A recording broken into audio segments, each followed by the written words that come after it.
Graça e paz, meus irmãos, tudo bem? Espero que estejam todos bem. Eu quero neste dia trazer uma mensagem, que eu vou estar dividindo esta mensagem em 3 partes. Fala sobre o pecado. É um tema que nós falamos outro dia na nossa congregação, na ministração da Santa Ceia. E eu acho que é um tema muito importante, que hoje as igrejas não têm falado tanto nele. As igrejas têm feito outro tipo de mensagem, mas eu ainda continuo nessa batida. Eu prefiro falar mais de Jesus, eu prefiro falar mais da santidade, eu prefiro falar mais do Espírito Santo e principalmente esse tema que nós estamos preparando hoje, que vou estar trazendo essa mensagem, que o tema é pecado. É um tema que as pessoas não são muito... Não sentem muito prazer em ouvir, porque normalmente quando você fala sobre o pecado, ele afronta a sua vida, ele vai buscar em você coisas que talvez você não esteja dando atenção, você nem esteja preocupado. Não, isso é bobagem. Existe um demônio hoje chamado não tem nada a ver. A gente vê muito isso no meio dos jovens, até mesmo no meio da igreja. Então nós vamos fazer eu vou trazer essa mensagem no dia de hoje, e ela é dividida em 3. Esta é a primeira parte, depois eu estarei apresentando a segunda e logo depois a terceira. A primeira parte que eu vou falar sobre o pecado, ele fala de uma frase que eu ouvi de um pastor. Esse pastor falou uma frase e ele diz que o pecado pode te levar aonde você não quer ir. Ele pode te manter lá muito mais tempo do que você deseja ficar. Finalizando, ele vai te cobrar muito mais do que você possa pagar. Eu creio que quem falou isso aí, se não me engano, foi o pastor Josué Gonçalves. Eu não estou aqui plagiando a mensagem dele, estou usando apenas o tema que ele trouxe através dessa frase. Eu já inclusive ministrei esta palavra, eu já ministrei num culto de Santa Ceia nosso. E agora eu quero trazer aqui nessa pequena live, que nós vamos poder entender. Ela será feita em 3 partes. A primeira parte será essa, que diz que o pecado pode nos levar aonde não queremos ir.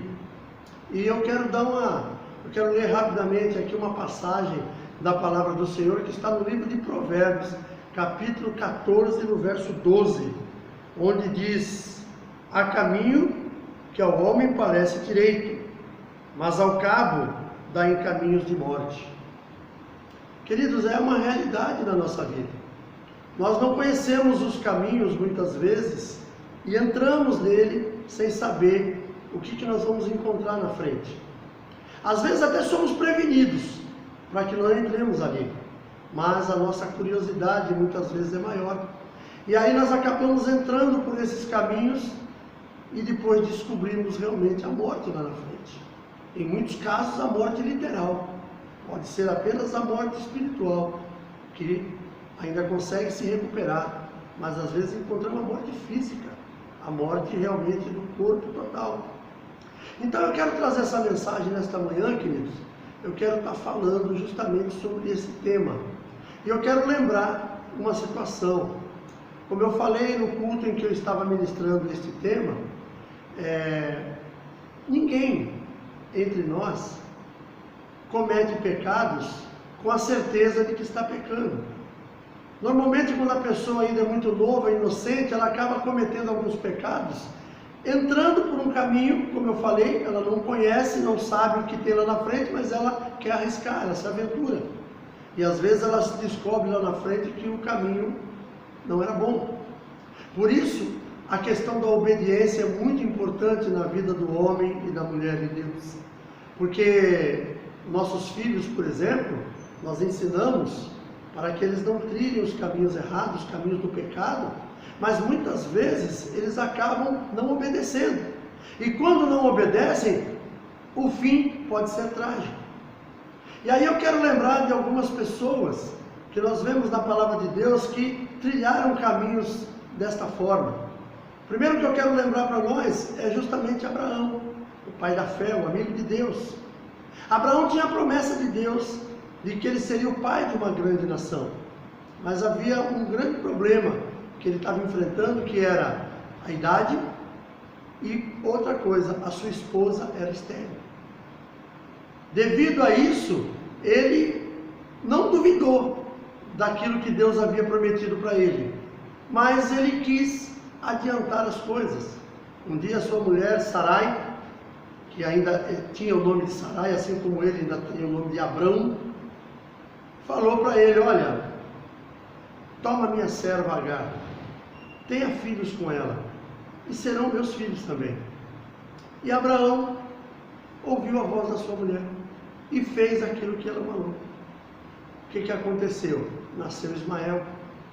Ou seja, Abraão, ele não percebeu que ele estava cometendo um pecado naquele momento, e que através daquele pecado ia trazer grandes consequências para toda a sua descendência.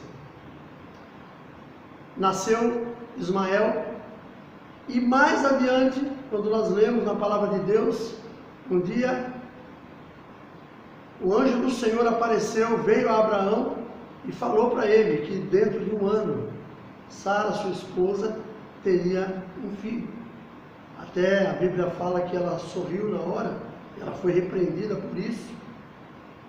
E realmente aconteceu, e a promessa de Deus se cumpriu na vida de Abraão. Mas e Ismael? Ismael não é o filho da promessa. Deus, na sua infinita misericórdia, também colocou Ismael como seria também o pai de uma grande nação.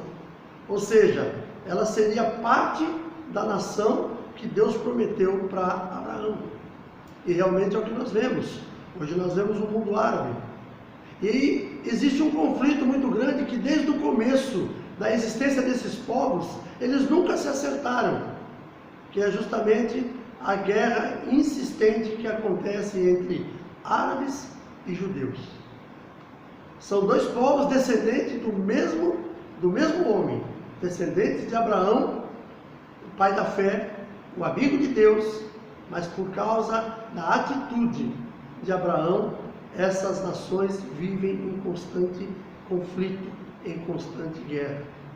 Então nós precisamos tomar muito cuidado com aquilo que nós fazemos, a quem nós ouvimos e acatamos. Abraão talvez achou que não haveria problema nenhum. Ele deve ter pensado: poxa, mas eu já estou tão velho, minha esposa não é uma mulher que possa ter filhos, ela é estéril. Então eu acho que eu vou dar uma ajuda para Deus. E naquilo que ele falou de dar uma ajuda para Deus, ele acabou cometendo esse pecado. Outro personagem também que teve um problema sério com o pecado foi Judá. Judá um dia estava caminhando numa estrada, e como havia uma promessa dele para sua nora, que o seu filho mais novo haveria de se tornar marido dela, porque os dois filhos anteriores dele, com quem ela foi casada, haviam morrido e ela não teve filho deles. E Judá havia prometido isso para aquela mulher. Só que chegou um tempo em que aquele moço já tinha chegado à idade que poderia ser entregue em casamento, e isso não aconteceu.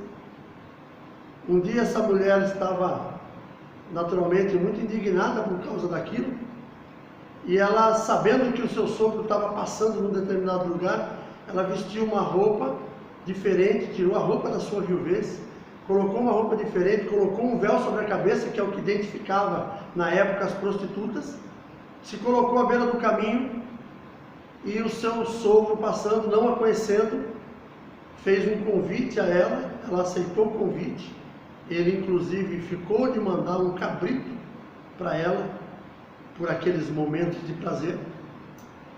E depois de tudo isso, ela pediu uma prova de que ele, uma garantia de que ele realmente haveria de cumprir a sua parte. E ele deixou com ela o seu lenço, o seu cajado, o seu selo, e ele não viu mais essa mulher. Quando ele mandou trazer aquele cabrito para ela, através de um amigo, procuraram e não encontraram aquela mulher e disseram que ela não existia. Algum tempo depois, surgiu a notícia que a sua sogra, a sua nora, havia adulterado, porque ela estava grávida. E aí aquele homem, já de acordo com aquilo que fala na lei, olha, tem que ser apedrejada, vamos apedrejar, porque vamos queimar, ela vai ser queimada. E aí quando foi tirada aquela mulher para fazer aquilo, ela apresentou para ele, olha, o homem de quem eu engravidei é dono disso aqui. Aí ela mostra o lenço, o selo e o cajado. E com certeza ela deve ter olhado nos olhos dele e falado, você sabe quem é? Veja bem o que você está fazendo. Como terminou essa história, nesse momento dessa mensagem, não é o mais importante. O mais importante é nesse exato momento como ela está se desenrolando. Pensa na vergonha desse homem. Pensa na vergonha do pecado que ele cometeu de ter engravidado a própria nora. Olha só que tragédia que esse homem viu na frente dele. Por causa do quê? O pecado estava à porta. E ele permitiu que o pecado entrasse. Se naquele momento, quando aquela mulher se colocou na beira daquela estrada, vestida de prostituta, ele tivesse passado direto, não tivesse parado para conversar, não tivesse parado para propor algo para ela, estaria livre dessa vergonha. E naturalmente ele não queria passar por aquilo, mas a gente vê o que o pecado faz na vida de uma pessoa. Uma outra pessoa, que também faz parte dos nossos heróis que aparecem na palavra de Deus, é o rei Davi. Rei Davi, quando menino, já havia matado um urso, já havia matado um leão, chegou diante da batalha do povo de Israel contra os filisteus, matou um gigante, um jovem usadíssimo por Deus, se tornou mais tarde o rei de Israel. Só que quando ele se tornou o rei mais produtivo, mais excelente que Israel teve, mas também muitos problemas ele trouxe para a sua própria vida por causa do pecado. Um dia, no tempo dos reis estavam na guerra, Davi estava na sua casa, no seu palácio. De repente ele caminhando ali sem ter o que fazer, por isso que nós falamos muito isso. Cabeça desocupada é a oficina do capeta. Davi, olhando, viu uma mulher que se banhava, muito bonita, perguntou quem era. Aquela era a filha e esposa de Urias, um dos seus generais ou soldados, não sei bem qual era o título que ele exercia, o título que ele ostentava na frente de batalha. E Davi mandou chamá-la. Agora, mandou chamá-la, deitou-se com ela, e para que a coisa fosse pior ainda, a mulher ficou grávida. Quando Davi descobriu que essa mulher está grávida, mandou buscar Urias urgentemente na frente de batalha, colocou Urias ali e falou, vai para sua casa. E Urias não se conformou daquilo, porque ele falou, como é que eu posso estar na minha casa com a minha família, sendo que os meus amigos estão na frente de batalha, expondo as suas vidas à morte. E ele dormiu na porta do rei. O rei, vendo que aquilo não foi possível, porque Urias era um homem honrado, ele resolveu fazer algo diferente. Aí ele escreveu uma carta e mandou pelas mãos do próprio Urias. Aquela carta nada mais era do que a sentença de morte dele, porque ele ordenou ao seu general Joabe que colocasse Urias nas frentes de batalha para que ele morresse. E realmente se concretizou aquilo que o rei havia planejado. Mas Deus não permitiu que aquilo ficasse encoberto. O profeta Natan chegou, contou uma história para ele, que eu não vou falar agora, eu creio que todos vocês conhecem, e fez vir à tona aquele pecado do rei Davi. Davi ficou indignado, chorou muito, se perdeu, naturalmente ele ficou muito triste com aquilo, porque ele percebeu o que ele tinha feito. E inclusive, a consequência foi muito grande, porque o profeta Natan falou para Davi que por causa daquele pecado, nunca mais a espada sairia da sua família. A partir dali, nós vamos ver num outro vídeo o que aconteceu com a família de Davi. Tudo isso por causa do pecado. Queridos, o tema que eu falei inicialmente, o pecado te leva aonde você não quer ir. Mas quando você se deixa levar, você acaba se prendendo naquele lugar. Você acaba ficando preso por causa das circunstâncias. Pensa se Abraão fosse vivo hoje e visse essa luta que existe entre o povo árabe e entre o povo judeu. os conflitos, as competições por causa de terras, por causa de patrimônio, por causa de território, as mortes, os bombardeios que existem. Pensa como que Abraão estaria se sentindo se ele pudesse contemplar isso que está acontecendo. Pensa Judá, se ele pudesse refletir, se a Bíblia mostrasse uma reflexão dele, o que ele fez. Porque a pergunta, qual seria a principal pergunta de Judá? Será que seria, por que eu fiz isso? E Davi então? Davi, olhando mais tarde para sua família, vendo tudo o que aconteceu, lembrando da sua atitude no passado e dizer, eu sou o causador de tudo isso. Queridos, o pecado jaz na nossa porta. O pecado, ele nos ronda a todo momento. Por isso eu quero pedir para nós aqui, para todos vocês que estão me ouvindo nesse momento, firme-se na palavra de Deus, a palavra da verdade, a palavra que realmente que nos traz, nos traz paz, uma palavra que nos traz coisas boas, uma palavra que nos traz ensinamentos que vão fazer com que nosso dia a dia seja melhor, uma palavra que nós precisamos ensinar para os nossos filhos, para as nossas gerações. A palavra de Deus diz no livro de Provérbios 14, 22, 6, ensina uma criança o caminho que deve andar, e mesmo depois que envelhecer, jamais se esquecerá dele. Eu quero dizer para você, meu irmão, que quando você ensina uma criança, você está ensinando 2 gerações. Está ensinando a geração daquela criança, e se ela realmente aprendeu, uma próxima geração será ensinada por ela. Que Deus abençoe a sua vida. Obrigado por estar nos assistindo. Eu quero pedir para você, deixe o seu like no nosso canal, se inscreva, nos ajude. A nossa meta é crescer e espalhar, semear a palavra santa do Reino de Deus. Eu quero nesse momento estar orando por você, pela sua vida, para que Deus te livre de todas as ciladas do pecado. Feche seus olhos.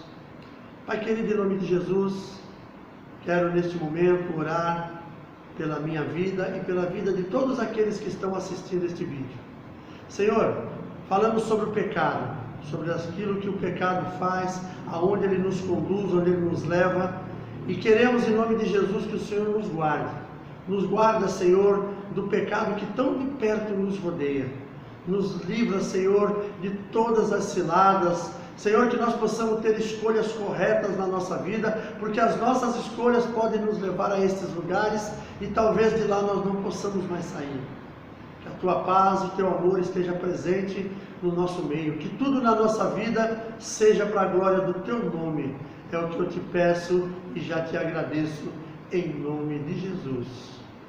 Obrigado, meu irmão. Que Deus abençoe. Um forte abraço a todos vocês no nome santo de Jesus.